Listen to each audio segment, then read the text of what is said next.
Good afternoon to all of you. Triple C के इस session में जो हम लोगों ने स्टार्ट किया था, आज हमारा पहला टॉपिक है इंट्रोडक्शन टू कंप्यूटर। अगर आपने पहले कंप्यूटर पढ़ रखा है या फर्स्ट टाइम भी पढ़ रहे हैं तो भी आपको कोई प्रॉब्लम नहीं होने वाली, क्योंकि बहुत बेसिक से चीज़ें अभी बताना स्टार्ट कर रहे हैं।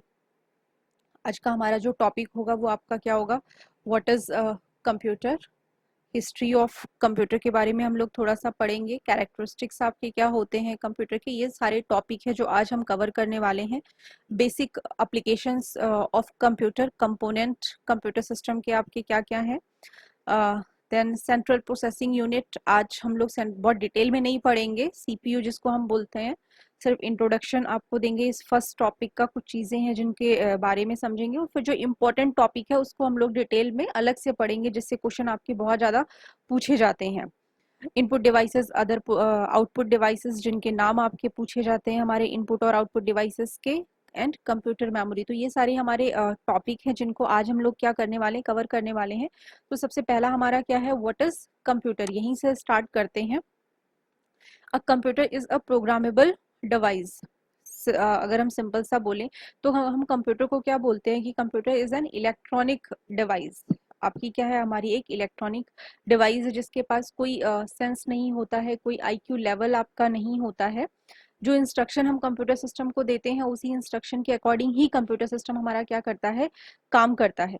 The term computer was originally given to human computer who performed numerical calculation using mechanical calculator such as abacus and slide rules। abacus जो हमारा बहुत पहले से ही टर्म में है, उसी को यूज करके क्या करता है, आपका कैलकुलेशन परफॉर्म करता है। The term was later given to mechanical device as they begin to replacing the human computer.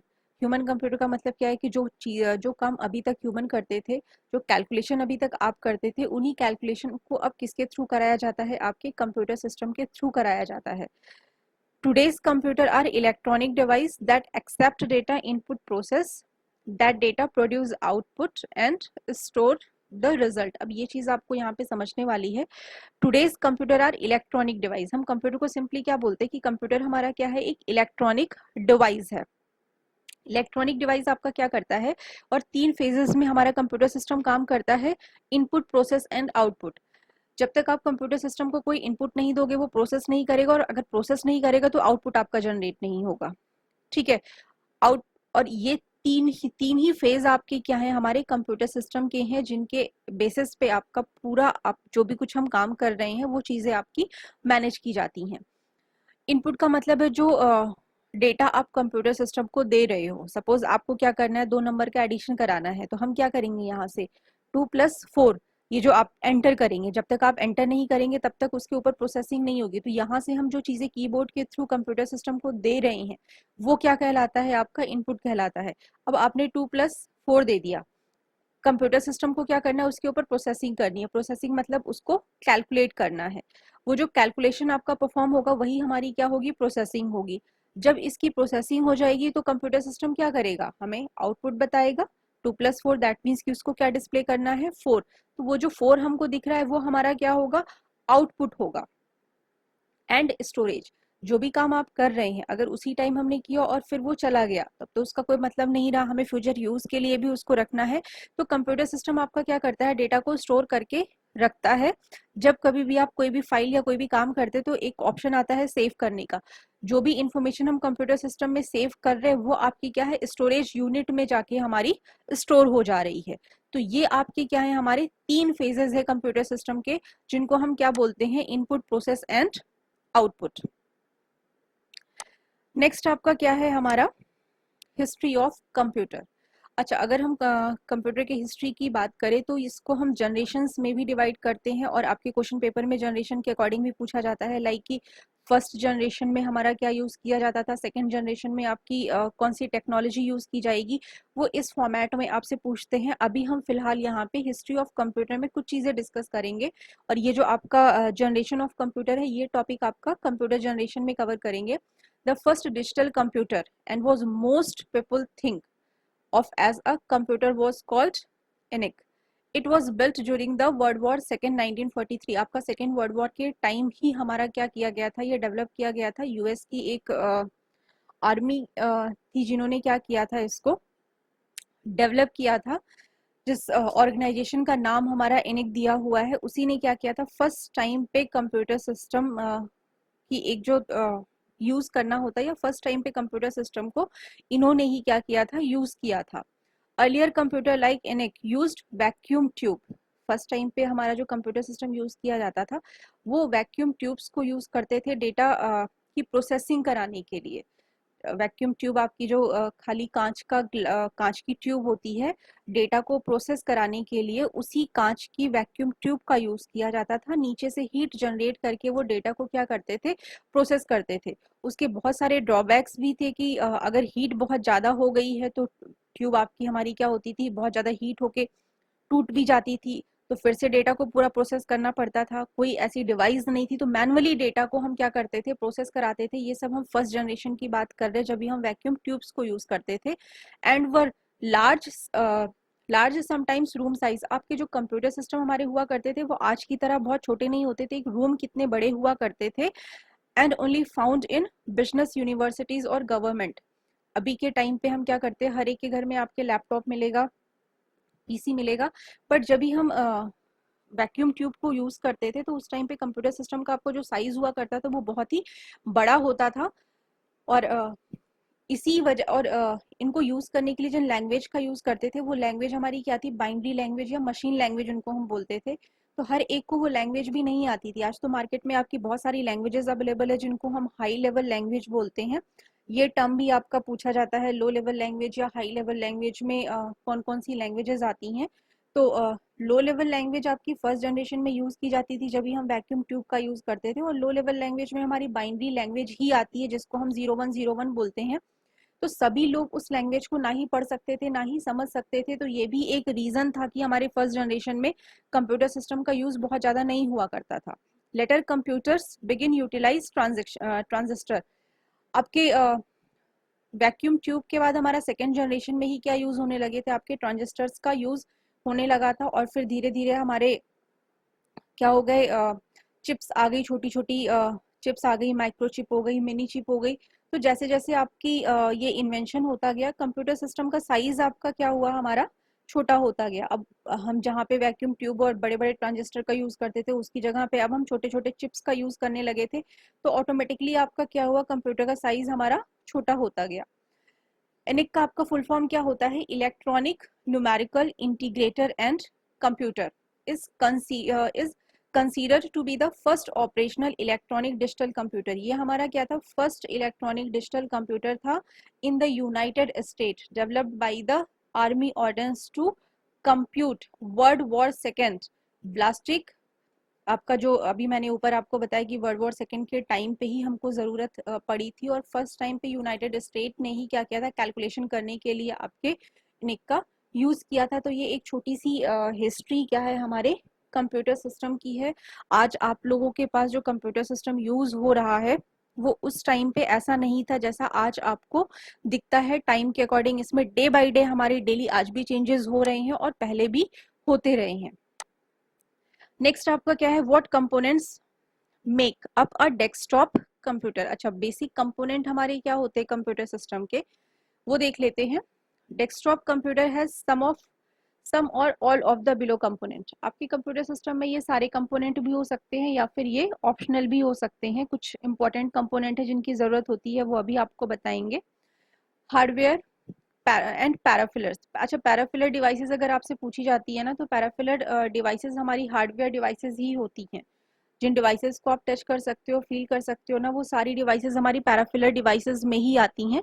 As technology advance, older technology such as floppy disk drive, zip drive, both shown below, are no longer required or include. तो ये सारी चीजें आपकी हैं जिनको हम क्या करेंगे, कुछ हमारी यूज भी होंगी, कुछ आपकी यूज नहीं होंगी, ये भी आपका है।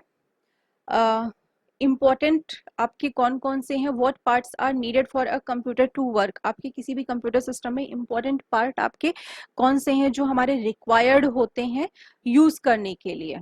मिनिमम पार्ट आपके कौन कौन से हैं, एक प्रोसेसर आपका होना चाहिए, component that execute instructions from the software and hardware. Processor का काम आपका क्या होता है, जो प्रोसेसिंग करता है आपके कंप्यूटर सिस्टम में। जो भी इंस्ट्रक्शन आप दे रहे हैं उस इंस्ट्रक्शन को प्रोसेस करने के लिए हम क्या करते हैं, आपके प्रोसेसर का यूज करते हैं। और आपके कंप्यूटर सिस्टम में हमारा जो सबसे इम्पोर्टेंट काम होता है वो भी आपका प्रोसेसर का ही होता है। अभी इस प्रोसेसर को भी, प्रोसेसर कितने टाइप के हमारे होते हैं और भी बहुत सारी चीजें हैं जिसको हम एक एक करके अभी देखेंगे कि आपके प्रोसेसर का मेन काम क्या होता है और कितने टाइप के आपके प्रोसेसर होते हैं। उसके बाद हम मेमोरी की बात करें, temporary primary storage for data travelling between the storage and CPU. अच्छा, कंप्यूटर सिस्टम की मेमोरी जो हमारी है वो दो है, एक तो प्राइमरी मेमोरी है, एक हमारी सेकेंडरी मेमोरी है। जो प्राइमरी मेमोरी है उसको हम टेम्पोररी मेमोरी बोलते हैं। मेमोरी ये आपके, हम रैम की बात कर रहे हैं, ठीक है।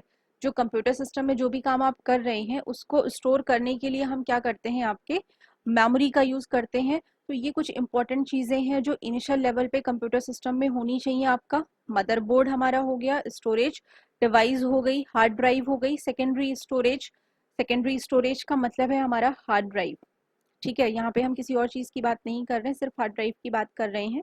Characteristics of computer. कैरेक्टरिस्टिक्स आपका क्या होता है, जैसे किसी भी चीज का एक अगर हम कैरेक्टरिस्टिक्स की बात करें तो हर इंसान का एक नेचर होता है, काम करने का एक तरीका होता है। वैसे ही यहाँ पे क्या है, कंप्यूटर सिस्टम का भी कैरेक्टरिस्टिक्स है। जैसे अगर हम स्पीड बोलें तो आपका क्या है, in general no human being can compete to solving the complex computation faster than computer. आपका कंप्यूटर सिस्टम क्या करता है, हमारा कोई भी इंस्ट्रक्शन आप देंगे वो बहुत स्पीड में क्या करता है, उसको कैलकुलेट करता है। ह्यूमन बीइंग के साथ, ह्यूमन बीइंग उसके साथ में आपका कंप्यूट नहीं कर सकता है। हमारा कैलकुलेशन क्या होगा, स्लो हम कैलकुलेट करेंगे, बट कंप्यूटर सिस्टम बहुत स्पीड में उस काम को करता है, किसी भी काम को, ठीक है। तो स्पीड आपका क्या है, एक कैरेक्टरिस्टिक्स है जो उसके काम करने का तरीका है, कि हर चीज को क्या करता है, बहुत स्पीड में परफॉर्म करता है। फिर आपका क्या है, एक्यूरेसी। एक्यूरेसी, एक्यूरेसी का मतलब आपका क्या है, एक्यूरेट वे में रिजल्ट देना, without any mistake, since computer is a programmed, so whatever input we give it gives result with accurately, without any error और without any mistake it gives the result. अगर हम काम कर रहे हैं तो मे बी हमारे काम में कोई मिस्टेक हो सकती है, because we are the human beings, but if computer is doing something then हम ये रिलाई कर सकते हैं कि that result will be accurate. Next, storage. Computer can store mass storage of data with appropriate format. Storage हमारे पास भी, हमारे माइंड में भी क्या है, स्टोरेज है। हम भी जो भी कुछ पढ़ते हैं लिखते हैं वो हमको भी याद हो जाता है। कंप्यूटर सिस्टम के पास भी आपका क्या है, जो भी काम आप करते हैं उस काम को स्टोर करने की कैपेसिटी होती है। बट हमारी प्रॉब्लम क्या है कि अगर मैंने बहुत दिनों पहले कुछ पढ़ा था तो आज मैं उसको भूल जाऊंगी, मे बी मुझे नहीं याद होगा। अब अगर मुझसे कोई पूछेगा तो फिर मुझे याद करके बताना पड़ेगा। बट कंप्यूटर सिस्टम की जो मेमोरी होती है उस मेमोरी को हम क्या करते हैं, अपने अकॉर्डिंग मैनेज करते हैं, और जो भी टास्क परफॉर्म करते हैं वो हम स्टोर करके बहुत लंबे टाइम तक रख सकते हैं। Intelligence, computer can work for hour without any break and creating error. हमारे काम करने की, जिसको आप कैपेसिटी भी बोल सकते हैं, काम करने की जो कैपेसिटी होती है वो आपकी क्या है, कंप्यूटर सिस्टम की बहुत लाइफ लॉन्ग होती है। कितनी देर भी आप उसको इलेक्ट्रिसिटी सप्लाई करके काम करा सकते हैं विदाउट गेटिंग टायर्ड और विदाउट गेटिंग बोर। हम किसी काम को अगर कंटिन्यूअसली करते रहे तो मे बी एक टाइम के बाद हमारा क्या होगा, हम बोर होने लगेंगे। But this case is not with computer. आप कितने भी लंबे टाइम तक उस काम को कंप्यूटर सिस्टम से कंटिन्यूअसली करा सकते हैं।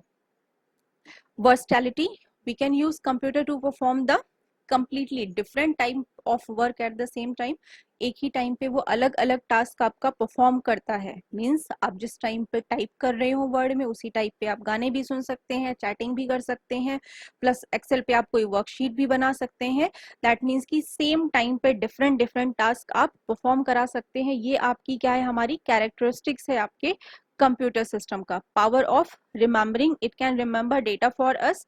रिमेम्बर करने का मतलब है कि ये स्टोर करके रखता है, जब कभी भी हमें जरूरत होगी हम फाइल को सेव करके हमने रखा, हम इसको फाइल ओपन करने के लिए बोलेंगे, ये हमको ओपन करके दे देगा। No IQ, computer does not work without instruction. अब हम ये भी बोल सकते हैं कि ये कंप्यूटर सिस्टम का आपका एक ड्रॉबैक भी है, क्योंकि जब तक हम इसको कोई इंस्ट्रक्शन नहीं देंगे ये टास्क परफॉर्म नहीं करेगा। इसका अपना खुद का कोई आईक्यू लेवल या कोई डिसीजन लेने की कैपेसिटी इसके अंदर नहीं होती है, जब तक आप इसको कोई इंस्ट्रक्शन नहीं देंगे ये कोई भी टास्क आपका परफॉर्म नहीं करेगा। No feeling, computer does not have emotions, knowledge, experience और फीलिंग। आप इसके साथ में कितनी भी घंटे आप काम कर लें, कोई अटैचमेंट या कोई फीलिंग कंप्यूटर को आपके साथ में कभी भी नहीं होगी। ठीक है, जब अगर आप ह्यूमन बीइंग के साथ में काम करें तो मे भी काम करते करते आप उसके साथ अटैच हो सकते हैं, बट ये चीज़ आपके कंप्यूटर सिस्टम के साथ में नहीं है। तो इसलिए हम क्या बोलते हैं, कंप्यूटर सिस्टम के पास में कोई फीलिंग नहीं होती है। जो इंस्ट्रक्शन या जो प्रोग्राम आप उसको बना के दोगे वो उसी के अकॉर्डिंग क्या करेगा, हमारा टास्क परफॉर्म करेगा। और यही रीजन है कि आपका कंप्यूटर का क्या हो रहा है, हमारा मिसयूज भी हो रहा है। Now here are the list of users और applications of computer. Computer system के एप्लीकेशंस हमारे क्या हैं, साइंटिफिक फील्ड में आपका यूज हो रहा है। एप्लीकेशंस मींस किस किस एरिया में हम इसको यूज कर सकते हो। ऑलमोस्ट अभी के टाइम पे हम हर एक फील्ड में या हर एक एरिया में कंप्यूटर सिस्टम को यूज कर रहे हैं। साइंटिफिक रिसर्च एरिया हो गया, बिजनेस एप्लीकेशन, कोई भी ऐसा एक फील्ड होगा जहाँ पे हम कंप्यूटर सिस्टम को ना यूज कर रहे हो। अदरवाइज ऑलमोस्ट हर एक फील्ड में आज आपका क्या है, कंप्यूटर सिस्टम हमारा काम कर रहा है। तो कोई भी फील्ड आपका हो वो कंप्यूटर सिस्टम के थ्रू ही आपका रन कराया जा रहा है। मेडिसिन हो गया, engineering, book publishing, game, personal, accounting, business, education, everywhere we use computer to make our work easier. 5 basic component of computer system. ये तो बहुत सिंपल वे में अभी मैं आपको बता रही हूँ, इसको हम डिटेल में पढ़ेंगे क्योंकि यहाँ से आपके कुछ क्वेश्चंस भी हैं जो हमारे पूछे जाएंगे। Like input devices, output devices, input devices जिसके थ्रू हम कंप्यूटर सिस्टम को इंस्ट्रक्शन देते हैं। सिंपल सा है, कीबोर्ड और माउस, जॉयस्टिक, लाइट पेन। तो अभी ये तो बहुत सारी लंबी लिस्ट है, एक पूरी लिस्ट आपको प्रोवाइड कराएंगे क्योंकि ये कोई भी नाम दे के आपसे पूछते हैं कि दिस डिवाइस या फिर this device is a input और आउटपुट। तो आपको हर एक डिवाइस के बारे में पता होना चाहिए कि this device is a input device और आउटपुट डिवाइस। तो इनपुट का सिंपल सा मतलब आपका क्या है कि वो डिवाइस जिसके थ्रू आप कंप्यूटर सिस्टम को इंस्ट्रक्शन दे रहे हो। आउटपुट डिवाइसेस जिसके थ्रू आप कंप्यूटर सिस्टम से इंस्ट्रक्शन देख रहे हो, जो भी आपकी प्रोसेसिंग चल रही है, लाइक मॉनिटर आपका हो गया, स्पीकर है, प्रिंटर है, ये सारे आपके क्या है, output devices. Secondary storage device, hard disk, drive, CD, DVD drive, etcetera. Secondary storage device, primary और सेकेंडरी से पहले भी अभी मैंने आपको बताया है। सेकेंडरी जहाँ पे डेटा परमानेंटली आपका स्टोर होता है, इसको हम परमानेंट स्टोरेज डिवाइस भी बोलते हैं। Processor and primary storage device, आपका सीपीयू हमारा क्या हो गया, प्रोसेसर हो गया, और प्राइमरी स्टोरेज डिवाइस आपका क्या है, हमारा रैम है। सेंट्रल प्रोसेसिंग यूनिट जिसको आप सीपीयू बोलते हो, अभी सीपीयू के बारे में हम लोग डिटेल में पढ़ेंगे। मेमोरी आप जब भी आप पढ़ोगे तो रैम आपका कवर हो जाएगा। सेकेंडरी स्टोरेज डिवाइसेस भी आपकी मेमोरी में कवर हो जाएंगी, तो यहाँ पे आपको परेशान होने की जरूरत नहीं, ये सारी चीजें अभी हम डिटेल में पढ़ने वाले हैं। अर्थमेटिक एंड लॉजिक यूनिट आपके सीपीयू का ही हमारा पार्ट है जो कैलकुलेशन के लिए यूज किया जाता है। ALU and logic unit, arithmetical operation हमारे इस पोर्शन में परफॉर्म किए जाते हैं, एंड लॉजिकल ऑपरेशन आपके लॉजिकल यूनिट में परफॉर्म किए जाते हैं, जिसको हम कंप्लीट क्या बोलते हैं, ALU, arithmetical and logical unit. जो भी इंस्ट्रक्शन आप दे रहे हो, अगर वो इंस्ट्रक्शन हमारा अर्थमेटिक से रिलेटेड है तो वो अर्थमेटिकल पोर्शन में आपका परफॉर्म किया जाएगा। अगर वो लॉजिकल इंस्ट्रक्शन है तो वो आपके लॉजिकल पोर्शन में हमारा परफॉर्म किया जाएगा। कंट्रोल यूनिट जो ओवरऑल सारी चीजों की क्या कर रहा है, हमारा कंट्रोलिंग कर रहा है, वो हमारा क्या है, कंट्रोल यूनिट। नेक्स्ट किस पे आते हैं हम, आपके कंप्यूटर मेमोरी, सबसे इंपॉर्टेंट पार्ट आपका है। बहुत सारे क्वेश्चन यहाँ से बनते हैं कंप्यूटर मेमोरी पे। सबसे पहले कंप्यूटर मेमोरी को दो पार्ट में हम लोग डिवाइड करते हैं, प्राइमरी मेमोरी और सेकेंडरी मेमोरी। प्राइमरी मेमोरी आपकी क्या है, जो जब कभी भी कंप्यूटर सिस्टम पे आप काम कर रहे हैं और कंप्यूटर सिस्टम हमारा ऑन है, उस टाइम पे जो डेटा आप सेव कर रहे हैं वो किस में जाके सेव होगा, हमारे प्राइमरी मेमोरी में। कंप्यूटर सिस्टम आपने ऑफ कर दिया, अब जो डेटा हमारा ऑफ करने के बाद तो रैम हमारा क्या है, जब कभी भी हम कंप्यूटर सिस्टम पे काम कर रहे होते हैं तो उस टाइम पे हमारा रैम एक्टिव होता है। और जब भी आपका कंप्यूटर सिस्टम ऑन है और आप कोई भी डेटा फाइल सेव कर रहे हैं तो वो आपके रैम में जाके सेव हो रही है हमारी, ठीक है। लेकिन रैम आपकी क्या है, हमारी वोलेटाइल मेमोरी है। वोलेटाइल मेमोरी का मतलब आपका क्या है कि जब तक आपके कंप्यूटर सिस्टम ऑन रहेगा तब तक ही ये डेटा को सेव करेगी। एक बार जैसे ही आपने कंप्यूटर सिस्टम ऑफ किया तो ये रैम हमारा ब्लैंक हो जाता है, फिर से खाली हो जाता है, इसमें कोई भी फाइल या कोई भी डेटा नहीं होता है। तो अब जब हम कंप्यूटर सिस्टम पे अभी काम कर रहे हैं, हमने फाइल को सेव किया, तो वो फाइल कहाँ सेव हो रही है? आपके रैम में सेव हो रही है। जैसे ही मैंने कंप्यूटर सिस्टम को बंद किया, तो ये रैम ऑटोमेटिकली क्या करता है? अपने आप को ब्लैंक कर लेता है। ब्लैंक करने के पहले ये क्या करता है? इसके पास जो भी फाइल आपने सेव की है, वो सारी फाइल ये क्या करता है? सेकेंडरी मेमोरी को ट्रांसफर कर देता है। ये बात आपको समझ में आ रही है? जिसको हम हार्ड डिस्क बोलते हैं। आपके कंप्यूटर सिस्टम में क्या होता है? एक हार्ड डिस्क होता है। वो हार्ड डिस्क को हम क्या बोलते हैं? सेकेंडरी मेमोरी बोलते हैं। उसका काम आपका क्या है? जब तक कंप्यूटर सिस्टम काम करेगा, तब तक तो आपका क्या होगा? जब तक सप्लाई मिल रहेगी, तब तक तो डेटा आपके रैम में स्टोर होगा। लेकिन जैसे ही कंप्यूटर सिस्टम बंद होगा, रैम फिर से हमारा खाली हो जाएगा, पूरा ब्लैंक हो जाएगा। बट ब्लैंक होने के पहले ये क्या करेगा? आपका डेटा अपने कंप्यूटर सिस्टम को दे देगा। ठीक है, मतलब ये वापस क्या करेगा? आपका जो भी इसके पास इंफॉर्मेशन है, वो इंफॉर्मेशन ये हार्ड डिस्क को सप्लाई कर देगा। ठीक है, अब जब कभी भी डेटा हमारे हार्ड डिस्क के पास चला गया, तो अब वो हमारी परमानेंट डिवाइस है, जहाँ पे आपका डेटा परमानेंटली सेव रहेगा, जब तक आप उसको वहां से इरेज नहीं करते हैं। तो रैम आपका क्या है? हमारा वोलेटाइल मेमोरी है। रोम नॉन वोलेटाइल मेमोरी है। मतलब रोम में जो भी कुछ डेटा है, वोलेटाइल और नॉन वोलेटाइल का मतलब आपका क्या है? वोलेटाइल जो टेम्पोरी, जिसको हम बोलते हैं कि कुछ टाइम तक ही रहती है, जब तक पावर सप्लाई मिले तभी तक डेटा स्टोर करेगा। नॉन वोलेटाइल का मतलब क्या है? परमानेंटली डेटा आपका स्टोर होके। सेकेंडरी डिवाइसेस भी हमारी क्या होती है? नॉन वोलेटाइल होती हैं। उसमें परमानेंटली डेटा आपका होता है जब तक हम उसको इरेज नहीं करते हैं। S RAM and D RAM. हम रैम को क्या करते हैं? फर्दर टू पार्ट्स में डिवाइड करते हैं, जिसको static RAM and dynamic RAM बोलते हैं। स्टैटिक रैम और डायनेमिक, जिसकी हम साइज को क्या करते हैं? डायनेमिक रैम में अपने अकॉर्डिंग इंक्रीज कर सकते हैं, बट ये स्टैटिक रैम में आपका नहीं होता है। फिर रोम में आपका क्या है? Readable programmable, programmable read only memory, erasable programmable read only memory, electronically erasable programmable read only memory. ROM को हम फर्दर तीन पार्ट में डिवाइड करते हैं। सेकेंडरी मेमोरी आपकी क्या है? HDD, SSD, compact disk, floppy disk, magnet tape, जिसके थ्रू हम क्या करते हैं? इसमें डेटा को स्टोर करते हैं। ठीक है, तो ये हमारा क्या हो गया? आपकी मेमोरी का पार्ट हो गया। इसी के आगे फर्दर वापस हम मेमोरी को और भी डिस्कस करेंगे डिटेल में, क्योंकि यहाँ से बहुत सारे क्वेश्चन है जो आपके हमारे पूछे जाते हैं। Okay, thank you.